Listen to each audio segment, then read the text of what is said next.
Right guys, welcome back to this supercharger breakdown. We're going to now be fully rebuilding the supercharger on my Mini Cooper S, and we're going to start getting everything torn down and replacing everything we need to. We also need to drain the oil from this, which I'll be showing you how to do that, and obviously refill the oil. We've got so many things I want to do to the supercharger, and like I said to you before, I'm in no rush to do it all, so I'm taking my time as I go along. First thing I'm going to do is take off the water pump on this side, just take them bolts out so we can get that water pump off. To remove them, they are 13 mil. Now what we're going to have to do is whack that off a bit, because it's probably seized on, as you can see.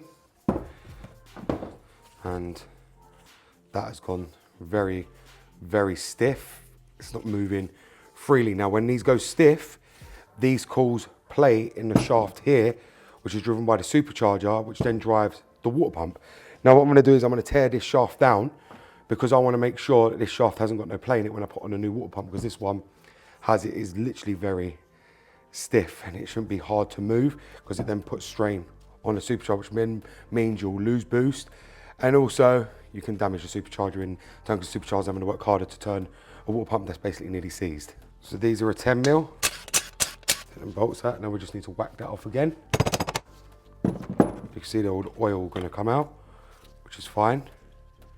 Just making sure there's no play in the gears, which there isn't. You know, quite thankfully, this doesn't have any play whatsoever. I'm able to turn it, and it's not rocking side to side majorly. You know what you would expect from other cars. It's got none of that. But then bearing in mind, this is low mileage, but it's all about how it was driven and maintained, which it has not been maintained well, but there's no play at all. So I'm actually quite surprised in that. It's actually really, really good. So, you know, that's a good thing. Now, behind here, there is a seal that you need to replace as well.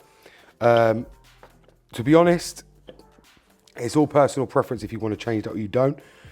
Because what ends up happening if that seal goes, oil ends up getting into the supercharger.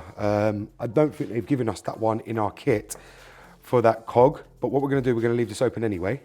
Obviously, I don't like leaving it exposed to the elements around, because any kind of particles or dust can get inside and then damage the supercharger. So I think what I'm going to do is I'm going to put this back on like this, just tap it back on just to be safe. I'm not going to put the bolts back in, but I don't want to leave it exposed to all the elements in my garage. Now what I'm going to do is I'm going to open up this top half here so we can see, just so we can see the fins inside the supercharger. I'm going to just put that here. That's the horn.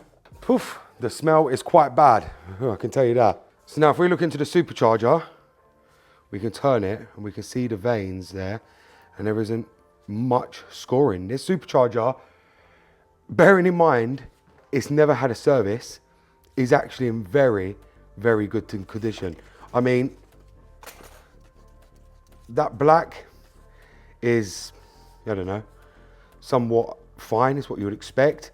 But the veins, you can see there isn't no much scoring on them. This here, you can see it just about here.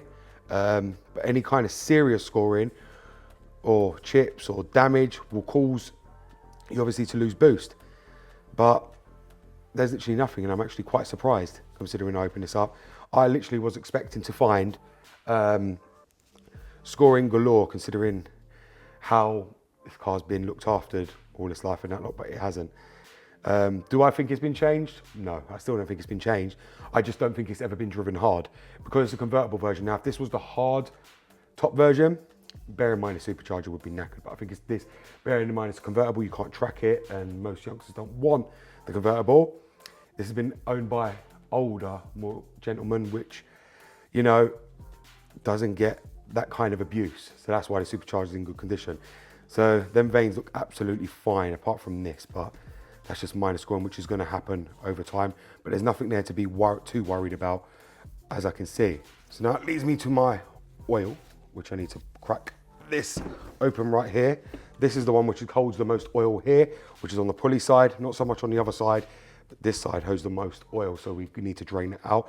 So that's what I'm going to go ahead and do. I'm going to crack that loose. So they do give you an Allen key with your rebuild kit to do it, but I just prefer to use my own Torx bit, as many of you guys know, for Allen key bits. I don't trust using Allen Allen keys because they strip, so that ain't gonna be me. And you can see here, there's got an O-ring on it, which we're gonna be replacing as well. What I'm gonna go ahead and do is just drain all the oil. You can probably see the oil all in there, ready to come out. Look, you can see it wobbling. So I'm just gonna quickly go and drain this out. Right, so I've drained the oil now out of the supercharger, and we are gonna have to refill both holes. We're gonna start with the pulley side, and then we're gonna go down to the water pump side.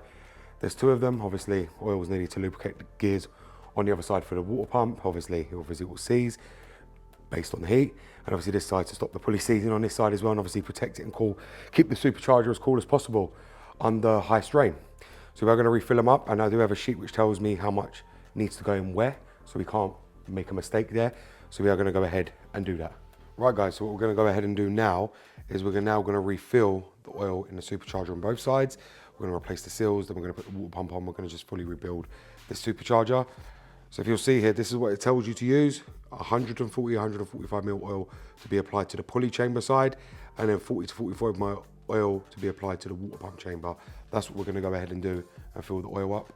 So here is the oil that we're gonna be using. We've also got our syringe here, along with a tube to fill it up. So we're just gonna go ahead and open it up. Then we will pull that out, connect our pipe onto this syringe piece, and then pull it into the bottle and extract it out, just like that. So we'll start off with 50 mils first. We're gonna have to pick the supercharger up while we do this. And we'll put this into here. And we'll just insert this into here, just like that. That's the first 50 mils in. Now we'll redo it, just like that. Now we've got 100. So now we need to just add another 40 to 45 mil. So we'll just get 40 mil. And we'll just put that in. Make sure to hold it out so it doesn't overfill it. And then what we'll do is we'll just check to see if that's filled up the whole way, which it hasn't, so we just need to fill up a bit more.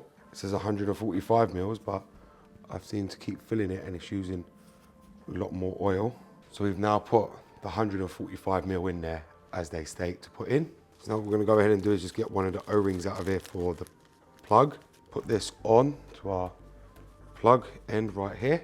Got a new one right here, which we'll just put on and over, just like that.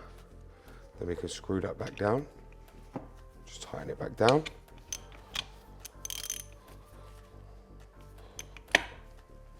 And that's that side done. Now we'll move over to the other side, which now we have to bolt this back up. As you can see here, the bolts are loose, so we have to tighten them back up.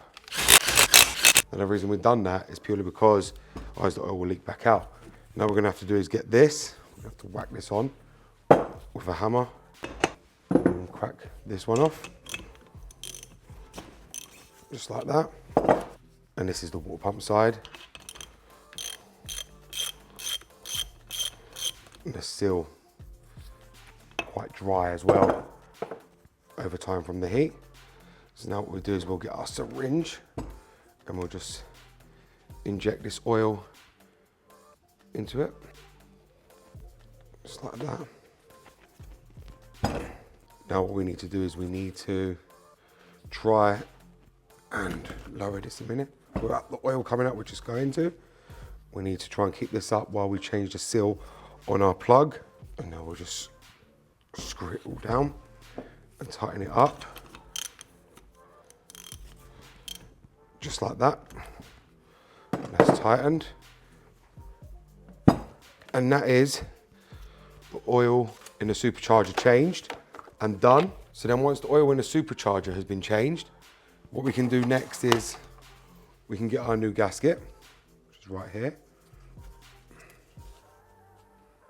Goes like that. And we can just bung this on and we can get our bolts and put them back in. So we'll just start aligning our bolts.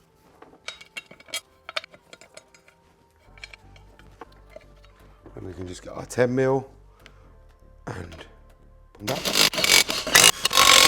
Just like that.